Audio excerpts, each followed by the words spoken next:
Auxerre, pas content, je crois. pas content après l'arbitrage. C'est-à-dire que en gros, les 3 points viennent de l'arbitre. Est-ce que tu partages aussi ce... Enfin 2, puisque si jamais c'est jugé, on était à 0-0, donc ça en fait 2.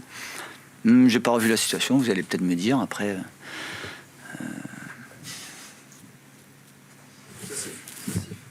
Ça ne se siffle pas. Bon, ma foi, aujourd'hui ça s'est sifflé et c'est allé dans notre sens, donc on est content à ce moment-là. C'est un succès quand même largement tiré par les cheveux. Vous avez... Ouais, ça a été timoré en première mi-temps, on n'a pas... On était un petit peu fébrile pour être en capacité de garder ces ballons-là déjà techniquement. À la relance aussi, on avait préparé des choses qu'on n'a pas retranscrites sur le terrain, surtout en première mi-temps. Mieux vers la fin de première mi-temps. Et je pense que ça s'est vu quand même sur la deuxième. Vous allez me contredire ou pas, mais je pense que ça a été beaucoup plus propre. On a vu une équipe de Guingamp qui a été en capacité de garder, de relancer, de partir sur les côtés, de commencer à trouver des dédoublements, de centrer, de finir devant le but. Mais la première a été très crispante. Ouais. C'est notamment le remplacement, l'entrée en jeu, on va dire, de Brian Pelé, qui, on sent que l'équipe retrouve les autorités. Oui, voilà, peut-être que c'est ça. C'est aussi la réaction, c'est à la mi-temps, les choses qu'on peut mettre en place ou corriger. Changement de positionnement, ça, c'est sûr que ça joue. Mais voilà, c'est une équipe d'Auxerre qui a baissé d'un ton aussi en deuxième et qui a fait que on a pu beaucoup mieux repartir quand même. Et l'envie était là. Oui, il y a toujours la preuve, la deuxième mi-temps quand même si la première elle est pas suffisante, c'est sûr. C'est sûr que ça doit être beaucoup plus juste, beaucoup plus propre et sans montrer de signes de fébrilité ou de ne pas se montrer assez agressif à certains moments donnés ou pas coordonné dans le pressing aussi. C'est des choses qu'il faudra voir. On peut se déplacer, mais à un moment donné, il faut mettre beaucoup de vitesse. Et on sait aussi que ces équipes-là, mobiles comme ils sont, joueuses aussi, nous posent des soucis. Et quand c'est comme ça, on ne peut pas se permettre d'être en décalage chez un, deux joueurs sur la façon de sortir et sur l'intensité qu'on met à sortir pour gagner le ballon. Ça nous pose problème. Donc ça a été, je pense, mieux fait en deuxième mi-temps. Et ça s'est vu, je pense. Est-ce que tu as pas eu le sentiment de manquer un peu de percussion et de vitesse quand même sur les côtés, notamment en première période? Il y a beaucoup d'axios en fait, plusieurs axes. Oui, mais comme on était à Châteauroux, ça nous en a pas manqué. Après, on sait très bien, on reparle des côtés, mais est-ce qu'on en a plus avec Brian ou un peu moins ou différemment avec Youss? C'est un rapport de force qui est en première mi-temps. Il y a des changements qui vous font penser que sur la deuxième mi-temps ça change, mais c'est pas une évidence, on va dire. Voilà. Après, c'est pas une évidence. Les latéraux sont quand même beaucoup moins montés que d'habitude. Sur la deuxième mi-temps, je pense que Gaëtan a beaucoup poussé et s'il en est arrivé là, c'est que ça faisait déjà quelques situations où il était très proche de la surface adverse, mais un peu moins, oui, parce que ces deux attaquants en face qui plongeaient beaucoup, qui attendaient qu'une seule chose, c'est que nos latéraux rentrent à l'intérieur pour que ça plonge dans leur dos, donc il y avait quand même la consigne d'être très attentif à ce niveau-là. Succès au Rodereau, ça fait quelques mois. Ouais, c'est très long. On a vu de meilleurs matchs, et notamment contre Lens, même quand on a été battu ici contre 3. Voilà, c'est des matchs qu'on pouvait enlever contre Lens et surtout pas perdre contre 3. Peut-être qu'aujourd'hui, les 3 points, on en est très heureux.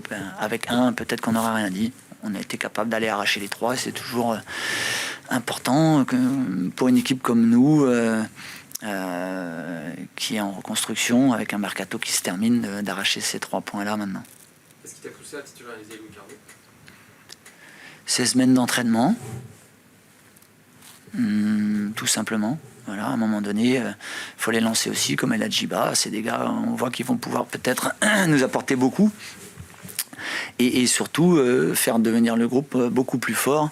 Et parce qu'on va enchaîner les matchs et la concurrence fait que. Et puis, il faut les lancer à un moment donné aussi. Et maintenant, même si tout n'a pas été parfait, c'est des choses qu'on va voir, qu'on va pouvoir corriger.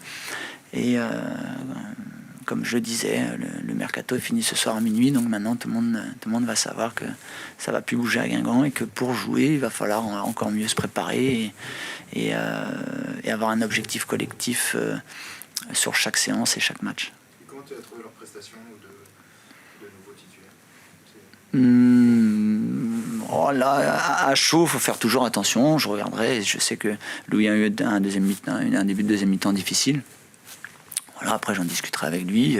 Ladj, c'était prévu qu'il sorte peut-être un peu plus tôt, mais c'est là qu'il a eu sa meilleure période. Je pense qu'il a été un bon relais dans l'équipe jusqu'au moment où il sort. Donc je sais que c'est un garçon qui est très agressif, qui peut être très propre techniquement aussi. Donc il doit nous aider à l'avenir en enchaînant les matchs et les entraînements, parce que c'est quelqu'un qui a été quand même beaucoup blessé. Mais c'était un joueur qui jouait très régulièrement à Lens l'année dernière et qui doit nous apporter beaucoup dans les semaines qui suivent.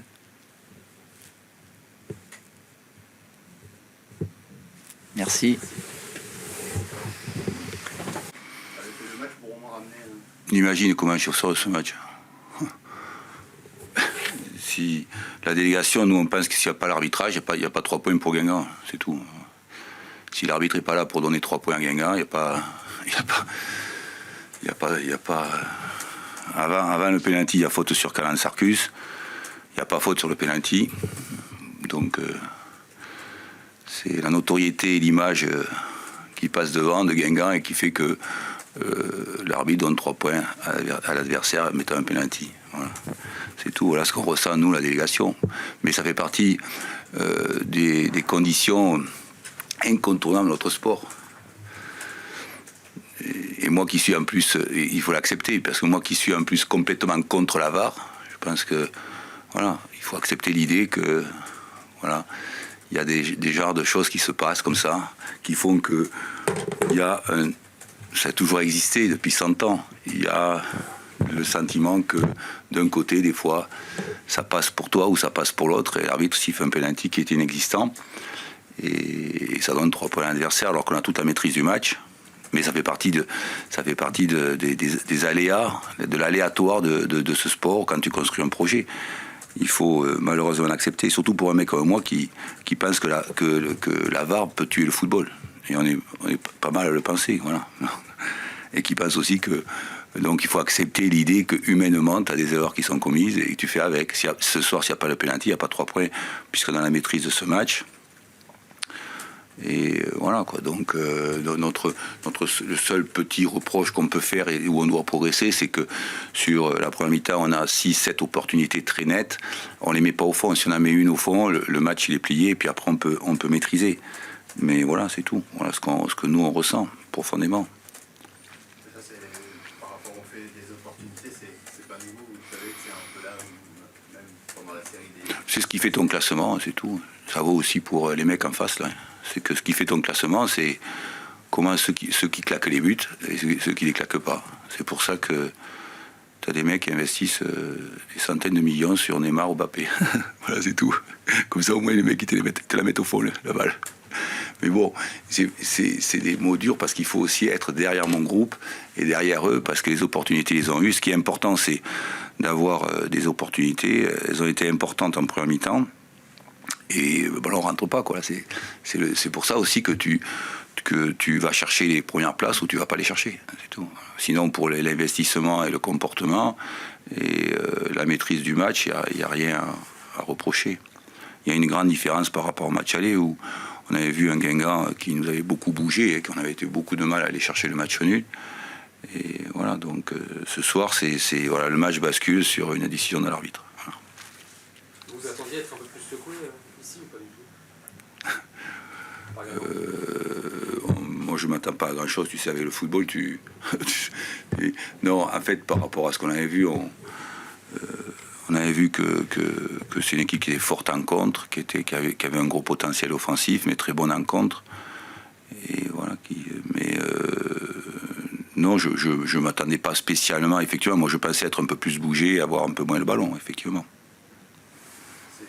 Ça met fin à votre série de victoires, mais ça confirme que dans le jeu, ça va beaucoup mieux ces dernières semaines. D'accord, pour reconnaître. Ça doit quand même faire du bien, parce qu'il n'y avait pas les résultats. Non, ce qui fait du bien, non. il y a des périodes. Par rapport à ce que vous ne pouvez pas vivre, vous, de l'extérieur, c'est que, par exemple, il y a des périodes où, quand un entraîneur arrive, où il y a la somme de travail est importante, il faut digérer plein de choses pour un club. Et où ça a été le plus dur à digérer pour l'équipe, et je l'ai déjà vécu, c'est en octobre ou novembre. Tandis que maintenant, effectivement, mais les intentions du groupe et l'investissement du groupe, il est là. Et on le voit dans les matchs où ce soir, on a eu la maîtrise quasiment totale, à part de la 45e à la 60e minute, mais ça fait partie aussi des temps de jeu qui existent partout, hein, où tu as 15 minutes, 20 minutes difficiles, et puis après, ça repart. Mais oui, mais ça ne me satisfait pas non plus quand tu es coach. Mais d'un autre côté, c'est quelque chose que dans un projet qui est incontournable. Parce que si du jour au lendemain, ça fait plusieurs fois que je te répète, si du jour au lendemain, tu passes d'un maintien, alors que en fait, tu perds des joueurs qui étaient là depuis longtemps, comme Mancini, comme Philippe Otto, comme Fomba. Tu passes d'un maintien du jour au lendemain d'une équipe qui claquait pas de but et d'une équipe qui en claque beaucoup en 4 ou 5 mois et qui, tu te dis, oula, il y a quelque chose qui va pas. C'est pas comme ça que ça se passe dans le football. Donc, par contre, ce qui est très intéressant, c'est effectivement la solidarité, la force et la dynamique du groupe dans les principes de jeu et dans ce qu'ils cherchent à appliquer et aux efforts qui font. Donc c'est très contrariant pour le groupe de pas avoir, et ce soir, de ne pas revenir avec un match nul minimum par rapport à la décision de l'arbitre. Et comme je dis, ça fait partie de notre sport, il faut l'accepter. Sur le match, le transfert de Marcelin, c'est vous qui avez Oui. pas voulu prendre de défenseur pour compenser, puisque là, le mercato s'arrête. Parce qu'au début, voilà, c'est évoqué le prêt peut pas, puisque Monaco a côté trop de joueurs. La question a dû se poser de savoir est-ce que... Oui, mais enfin, c'est sûr, j'ai dû recevoir 300 messages WhatsApp pour avoir 300 défenseurs du monde entier. Mais le problème, c'est que quand tu as un vestiaire où il y a déjà des défenseurs, quand tu as un vestiaire que tu fais rentrer au mois de janvier, un joueur, des fois avec un attaquant, quelquefois tu peux faire un miracle, mais c'est un coup sur 50. Hein. Donc tout ce qui est recrutement au mois de janvier, ça marche un coup sur 30 ou sur 40. L'année dernière, ça a très bien marché pour Nancy, mais Nancy, par exemple, tu vois un exemple, parce qu'on a regardé des exemples, Nancy, ils étaient derniers avec 13 points, et ils ont pris 7 joueurs. Là, évidemment, tu te dis, quand tu es dernier avec 13 points, de toute façon, tu es mort. Donc là, tu peux dire, allez, je tente le tout pour le tout, et ça a marché. Mais dans les cas autres que celui-là, bon, oui, tu as un coup sur 10 qui réussit. Et moi, je préfère faire confiance à ceux qui travaillent depuis 6 mois avec moi. Voilà, plutôt que, et on verra au mois de juin, plutôt que de recruter quelqu'un au mois de janvier. C'est bon ? Merci.